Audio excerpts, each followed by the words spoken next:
আসসালামু আলাইকুম। এই ভিডিওতে আমি কারশফ ভোল্টেজ ল উদাহরণ সহ বিবৃতি করুন এই সম্পর্কিত যে প্রশ্নটি রয়েছে সেটি সমাধানে হাজির হয়েছি। তো কারশফ ভোল্টেজ ল এটিতে তিনি তার ভোল্টেজ সূত্র লিখেছেন যে কোনো ক্লোজড লুপে উপস্থিত সবগুলো ভোল্টেজের বীজগাণিতিক যোগফল শূন্য হবে। অর্থাৎ কোনো একটা সার্কিট যদি থাকে সেখানে তার উপস্থিত লুপে যে ভোল্টেজগুলো থাকে সেই সবগুলো ভোল্টেজের যোগফল শূন্য হবে, অর্থাৎ del V is equal to শূন্য। ক্লোজড লুপে কারশফ ভোল্টেজ সূত্র প্রয়োগ করার সময় ভোল্টেজগুলোকে ক্লকওয়াইজ অর্থাৎ এইভাবে করে যদি প্রবাহ চালনা করা হয় অথবা কাউন্টার ক্লকওয়াইজ অর্থাৎ এর উল্টো দিকে এভাবে করে বিপরীত দিকে যদি কোন একটি তড়িৎ চালনা করা হয় তখন তারপর একটি ব্রাঞ্চ থেকে যাত্রা শুরু করে লুপ অনুযায়ী অগ্রসর হতে হবে। যদি লুপ ডিরেকশন এবং ভোল্টেজ সোর্স এর পজিটিভ দিক একই দিকে থাকে তখন সেই সোর্সকে নেগেটিভ হিসেবে ধরতে হয়।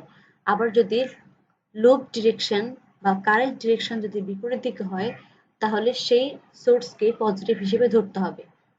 উদাহরণসহ বিবৃতি: আমরা যদি অপর পৃষ্ঠে সার্কিটে ক্লকওয়াইজ ধরি তাহলে সার্কিট হতে যেসব ভোল্টেজ পাবো, অর্থাৎ এই সার্কিটটিকে যদি আমরা ক্লকওয়াইজ অথবা ঘড়ির কাঁটার দিকে চিন্তা করি প্রবাহটা, তাহলে এই ক্ষেত্রে আমরা যে ভোল্টেজগুলো পাবো সেগুলো হচ্ছে, যেমন V1 থেকে যদি আমরা তড়িৎ চালনা করি তাহলে এটা যেহেতু ঋণাত্মক, প্রত্যেকটারই মানে প্রবাহকালীন সময়ের যে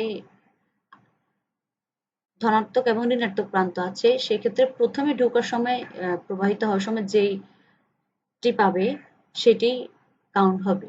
যেমন V1 যখন চালনা করা হয় সেক্ষেত্রে তার প্রথমে নেগেটিভ প্রান্তটাই কাউন্ট হবে। পরবর্তীতে V2 শুরু কখন প্লাস দিয়ে, তাহলে শুরুর পয়েন্টটুকু আমরা সবসময় ভোল্টেজের পাওয়ার হিসেবে ধরবো।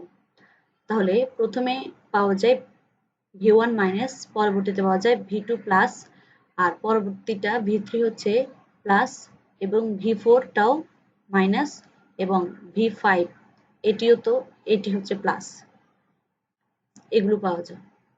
আমরা যদি 3 নম্বর ব্রাঞ্চ হতে যাত্রা শুরু করি, তাই যাত্রা শুরু করবো তার তড়িৎ প্রবাহটা প্লাস দিকে আছে, তাই প্লাসটাই আমরা শুরুটাই আমরা ধরে নিব। এরপরে পরবর্তী ফ্লোটা এদিকে আসলে মানে V4 এর কাছে আসলে তারা তো এন্ট্রি পাওয়ারটা মাইনাস ধরবো, একইভাবে এক্ষেত্রে প্লাস ধরবো। এভাবে করে যে তড়িৎ প্রবাহগুলো পাই সেগুলো এখানে আমি দিয়েছি। তো একইভাবে কারশফ ভোল্টেজ সূত্র যদি প্রয়োগ করতে সবগুলো সমান, বলছে কি সার্কিটের প্রত্যেকটি ভোল্টেজই সমান শূন্য হবে। তো সেই অনুযায়ী আমি সমীকরণ যতগুলো ভোল্টেজ পেয়েছি সেগুলোকে ইকুয়াল টু শূন্য লিখেছি।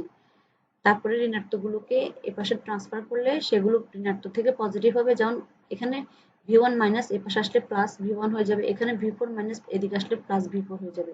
তার মানে V2, V3, V5 এগুলো হচ্ছে ভোল্টেজ ড্রপ এবং এগুলো হচ্ছে V1 এবং V4 এগুলো হচ্ছে ভোল্টেজ রাইজ।